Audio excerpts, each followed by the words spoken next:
মুহররম মাসের 10 তারিখকে আরবিতে বলা হয় আশুরা। এই মহামান্বিত গুরুত্বপূর্ণ দিনে অসংখ্য ঘটনা ঘটেছে।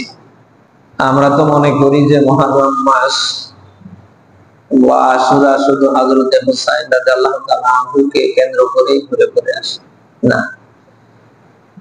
এই মুহররম মাসের 10 তারিখে শুধু হুসাইন রাদিয়াল্লাহু তাআলা আনহুই শহীদ হননি, তিনি শুধু শাহাদাত বরণ করেননি, অসংখ্য ঘটনা আল্লাহ তাআলা এই মুহররম মাসের 10 তারিখ আশুরায় ঘটিয়েছেন। আসমান জমিন সৃষ্টি থেকে নিয়ে শুরু করে তাম পৃথিবী আল্লাহ তাআলা যেদিন সৃষ্টি করেছেন সেই দিনটি ছিল মুহররম মাসের 10 তারিখ আশুরা। আবার এই পৃথিবী যেদিন আল্লাহ ধ্বংস করবেন সেদিনটিও হবে মুহররম মাসের 10 তারিখ আশুরা। আদম আলাইহিস সালামকে সৃষ্টি থেকে নিয়ে শুরু করে জান্নাতে প্রবেশ, আবার জান্নাত থেকে বের করে দেয়া, হযরত আদম আর হাওয়া আলাইহিস সালামকে আরাফাতের ময়দানে এক জায়গায় করে দেয়া, তাদের জীবনের সব অপরাধ মাফ করা, সেদিনটিও ছিল মুহররম মাসের 10 তারিখ আশুরা। হযরত নূহ আলাইহিস সালাম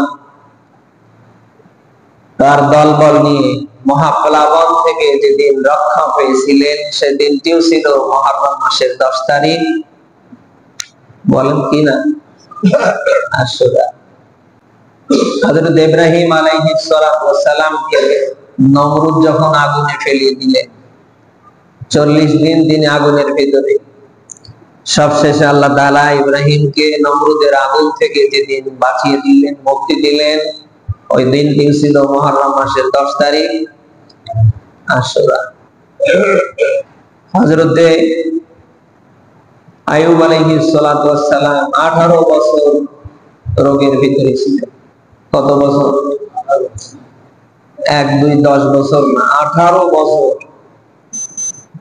আল্লাহ তাআলা চূড়ান্ত ভাবে আইয়ুব আলাইহিস সালামকে 18 বছরের রোগ থেকে যেদিন পুরোপুরি সুস্থতা দিলেন, আল্লাহ তাআলা 18 বছরের রোগ থেকে, ব্যাধি থেকে আল্লাহ যেদিন মুক্তি দিলেন সেই দিনটিও ছিল মুহররম মাসের 10 তারিখ আশুরা।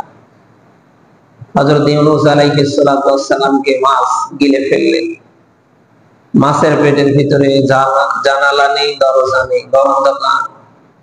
হযরত ইউনূস আলাইহিস সালাম 1 নয় 2 নয় 40 দিন মাছের পেটের ভিতরে। আল্লাহ তাআলা ইউনূস আলাইহিস সালামকে মাছের পেট থেকে যেদিন বের করে দিয়েছিলেন, মুক্তি দিয়েছিলেন, সেদিনটিও ছিল মুহররম মাসের 10 তারিখ, নাম কি? আশুরা। হযরত ইয়াকুব আলাইহিস সালাম এবং ইউসুফ আলাইহিস সালাম, বাপ নবী বেটা নবী। ইউসুফ আলাইহিস সালামের জন্য ইয়াকুব আলাইহিস সালাম কাঁদতে কাঁদতে এক পর্যায়ে তিনি চোখে ঘা পর্যন্ত ধরিয়ে ফেলেছিলেন। হযরত ইয়াকুব আলাইহিস সালামের চোখে এক পর্যায়ে ঘা এসে পড়ল, চোখে ভালো করে দেখতে পারেন না। লং সময়ের ব্যবধানে ইয়াকুব আলাইহিস সালামের সাথে ইউসুফ আলাইহিস সালামের যেদিন আল্লাহ তাআলা সাক্ষাৎ করিয়েছিলেন, বাপ বেটা উভয়কে যেদিন আল্লাহ তাআলা এক জায়গায় দাঁড় করিয়েছিলেন, সেদিনটিও ছিল মুহররম মাসের 10 তারিখ আশুরা। হযরত মূসা আলাইহিস সালামকে ফেরাউন এবং তার বাহিনী যখন তাড়া করলেন, মাঝখানে বিশাল বড় নদী, মূসা আলাইহিস সালাম এবং তার দলবল হোঁচট খেয়ে পড়লেন। সামনে নদী আর পেছনে ফেরাউনের বিশাল লাঠিয়াল হেলমেট বাহিনী। মূসা আলাইহিস সালাম এবং তার দলবলরা হোঁচট খেয়ে পড়লেন। একথা বলে বললেন, কাল্লা ইন্নামা লামুদরাকুন, নিশ্চয় আমরা ধরা পড়ে গেলাম। আল্লাহ তাআলা ডাক দিয়ে বললেন, মূসা, তোমার হাতে আছে লাঠি, লাঠি দিয়ে পানিতে আঘাত করার দায়িত্ব তোমার, আর এই পানির উপর দিয়ে রাস্তা বের করে তোমাকে তোমার দলবলকে পারাপারের ব্যবস্থা করার দায়িত্ব আমি আল্লাহ। মুসা আলাইহিস সালাম হাতের লাঠি দিয়ে পানিতে আঘাত করতে দেরি, 12 পাশে 12টা রাস্তা খুলে যেতে দেরি না। ফেরাউনের কবল থেকে আল্লাহ তাআলা মুসা আলাইহিস সালামকে যেদিন মুক্তি দিলেন, সেদিনটিও ছিল মুহররম মাসের 10 তারিখ, আশুরা। হযরতে সুলাইমান আলাইহিস সালাতু ওয়াস সালাম যেদিন বাদশাহী রাজত্ব ফিরে পেলেন, সেদিনটিও ছিল মুহররম মাসের কত তারিখ? 10 তারিখ। এরপরে হযরতে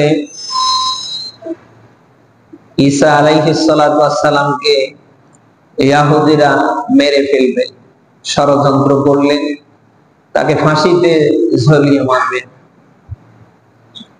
ইহুদিদের ষড়যন্ত্র থেকে আল্লাহ ঈসা রুহুল্লাহকে যেদিন মুক্তি দিলেন, প্রথম আসমানে উঠালেন, সেদিনটি ছিল মুহররম মাসের 10 তারিখ, আশুরা।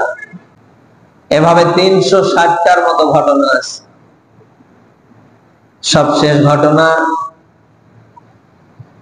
হযরতে হুসাইন রাদিয়াল্লাহু তাআলা আনহু কারবালার প্রান্তরে শাহাদাত বরণ করলেন। পবিত্র মুহররম মাসটি অত্যন্ত ইম্পর্টেন্ট, গুরুত্বপূর্ণ একটি মাস। এই জন্য এই মাসে আমরা আল্লাহর কাছে বেশি বেশি করে প্রত্যেকের অবস্থান থেকে, জায়গা থেকে দোয়া করব, আল্লাহ যেন সকল আসমানি আযাব গজব থেকে আমাদের বাঁচিয়ে দেন। শত্রুর শত্রুতা থেকে, দুশমনের দুশমনি থেকে, হিংসুকের হিংসা থেকে আল্লাহ তাআলা আমাদের যেন সবাইকে হেফাজত করেন।